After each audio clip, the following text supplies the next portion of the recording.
Ciao a tutti, benvenuti o bentornati su The Lydia Edit. Io sono Lydia e oggi vi parlerò della palette Texture Neutrals del marchio americano Tati Beauty. Restate quindi sintonizzati sino alla fine del video per capire se vale la pena sfidare la dogana per averla e per vedere i 3 look che ho realizzato usandola.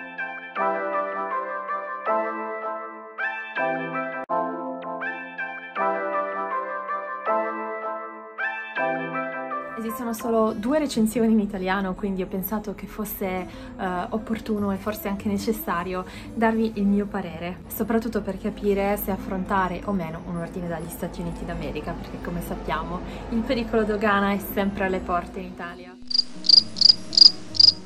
Visto che esistono pochissime recensioni su questa palette, ma anche tanta curiosità, oggi vi parlerò della mia opinione sulla Texture Neutrals volume 1, della mia esperienza con la spedizione e vi farò anche vedere alcuni look realizzati con questa palette. Si possono davvero creare un'infinità di look con questa palette, io qua ve ne ho proposti 3, tra i più semplici, ecco, però tutti diversi, nel senso che sono stati fatti con delle tecniche tutte diverse tra di loro, quindi avremo un look per il giorno, un look un po' più glam e sfumato e poi questo look da occhi di gatto, diciamo, ispirato a una vecchia campagna di Dior.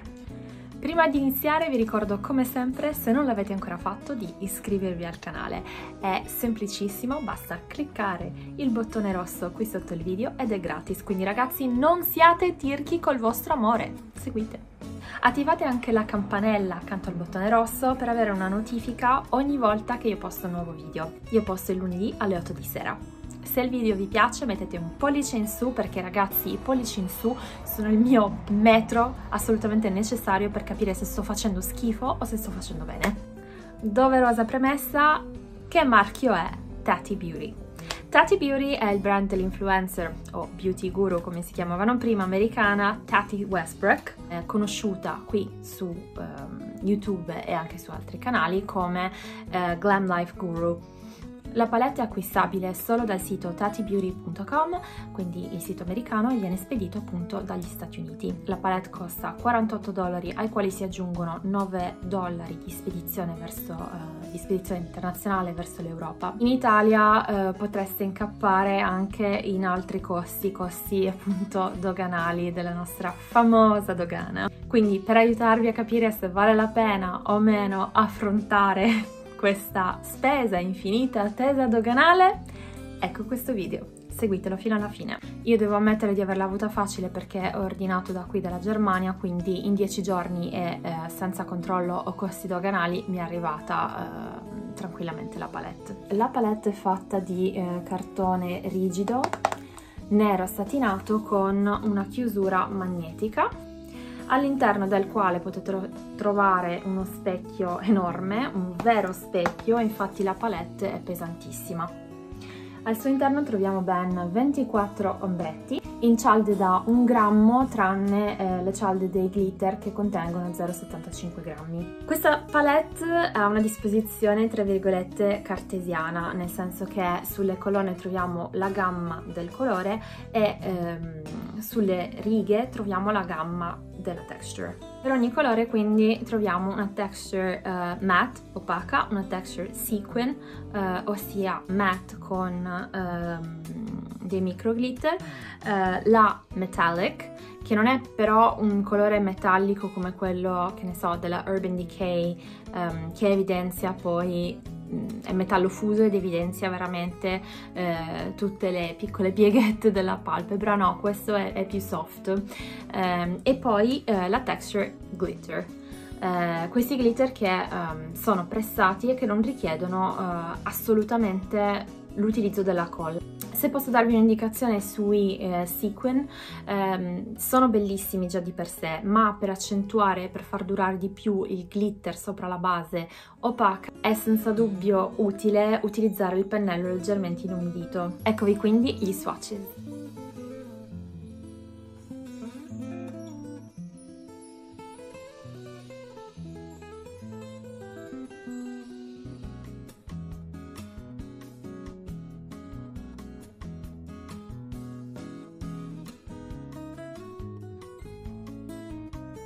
questi toni sono tutti neutro caldi, staranno sempre bene l'uno con l'altro. Se fin qui il video vi è piaciuto non dimenticate di spolliciare in su. Come prima cosa ho preso il colore Soothe Sequin e l'ho picchiettato su tutta la piega dell'occhio. Dopo, con un pennello da sfumatura molto piccolo, questo è un pennello da acquerelli in realtà, ho fatto una sfumatura che non andasse troppo in alto fino ad ottenere l'effetto desiderato. Con Soothe Matte sono andata a delineare la riga inferiore dell'occhio. Ho usato un pennello a lingua di gatto molto piccolo e morbido. Ho applicato lo stesso colore nella piega palpebrale. L'ho poi sfumato con un pennello da sfumatura grande e a campana. Dopodiché mi sono armata di pazienza e l'ho sfumato finché non ho ottenuto un effetto ben diffuso, perché ragazzi, sfumare è veramente quello che fa la differenza con un trucco dal tocco professionale. Per cui beauties, armatevi di pazienza e sfumate, sfumate, sfumate. Ho applicato Soothe Metallic con il dito su tutta la palpebra mobile per ottenere questo effetto molto luminoso e poi l'ho sfumato ai bordi con Soothe Sequin. Con Soothe Matte e il pennello piccolissimo sono andata a ridefinire la piega palpebrale. L'effetto è questo che vedete. Aura Metallic nel punto luce, mascara e pronti! Un look semplice e luminoso per il giorno. Per il secondo look ho voluto allenarmi un po' con la Pencil Technique, bordando l'occhio con una matita marrone e sfumandola con un pennello penna di Make Up For Ever. In questo modo ho disegnato quasi una linea di profondità nel mio occhio. E con il pennello 221S di MAC sono andata ad applicare Poet Matte sfumandolo su tutta la linea disegnata con la matita. Anche qui mi sono armata di molta pazienza, picchiettando e sfumando l'ombretto più volte e ripetendo l'operazione finché non ho ottenuto l'effetto che desideravo. O quasi. Per dare un tocco di luce in più ho applicato Poet Sequin con un pennello da sfumatura della Class Vogue e l'ho applicato poco sopra la piega. Oltre ad armarmi di pazienza, questa volta mi sono anche munita di un secondo pennello, un pennello che in realtà non è un pennello da sfumatura, ma è un pennello da illuminante, ma che mi serve comunque per sfumare tutti i bordi in maniera molto diffusa. Questo è della linea Mariana Sagi di Oceani. Sempre con il 221S di MAC ho picchiettato leggermente Poet Sequin e l'ho sfumato col pennello da illuminante / sfumatura. Poi ho avuto un piccolo intoppo con la videocamera, quindi vi dico ho applicato Poet Metallic e Aura Metallic al centro e all'interno della palpebra. Un po' di gloss, mascara e finito. Super glam! Questi colori stanno bene a tutti, ma valorizzano in particolare chi ha gli occhi azzurri, grigi o verdi. Pronti per il look numero 3? Con un pennello angolato molto fine ho preso Memory Matte e ho tracciato 2 piccole linee di codina all'esterno dell'occhio. Ho poi steso su tutto l'occhio Soothe Matte per avere una base neutra.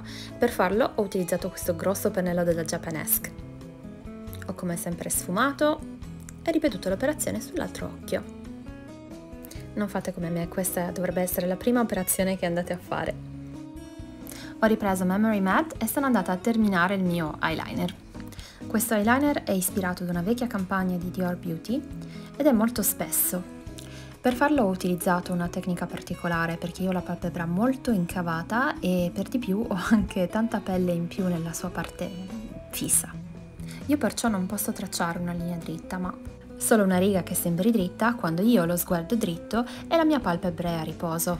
Questo però significa che quando chiudo l'occhio mi spavento, mi sorprendo, la riga di eyeliner non sarà dritta e bella. Somiglierà infatti ad un'ala di aeroplano. Ma questo è l'unico modo per me e per chi ha la palpebra come me di creare questi look cat eyes. In questo momento purtroppo non ho il luogo adatto per registrare un tutorial su questa mia particolare tecnica, ma vi prometto che non appena avrò la condizione giusta vi farò vedere come si fa, perché è davvero efficace. Vedete? Sembra quasi che non abbia la palpebra incavata.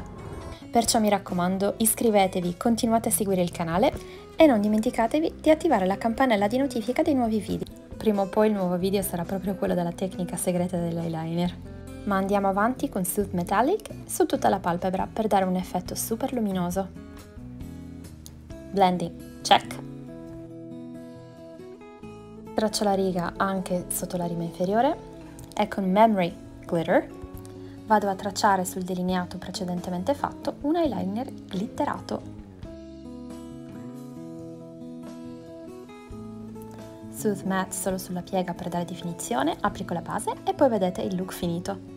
È veramente una palette foolproof, prova di idiota come si dice in America. Per quanto riguarda la resa, avete visto dagli swatches, è colore puro, gli ombretti si sfumano divinamente tra di loro e permettono veramente di fare un look con una resa molto professionale. I colori raramente fanno fallout, avete visto anche dal nero che ho utilizzato che il nero opaco praticamente non ha fatto fallout. Insomma, per me questa palette è veramente una delle migliori uscite degli ultimi 10 anni, è sicuramente un prodotto innovativo in un certo senso, e sicuramente vale la pena di sfidare la dogana per avere questa palette. Grazie di avermi seguito in questo lunghissimo video. Come sempre vi ricordo, se non l'avete ancora fatto, di iscrivervi al canale perché è gratis ed è facilissimo, basta cliccare il bottone rosso sotto il video. Non dimenticatevi anche di attivare la campanella per ricevere una notifica ogni volta che posto un nuovo video, e che solitamente è il lunedì alle 8 di sera. Restate quindi sintonizzati su questo canale per vedere una recensione delle spugnette Blendiful, sempre della Tati Beauty. Io vi mando un grosso bacio e come sempre stay safe, stay beautiful. Ciao!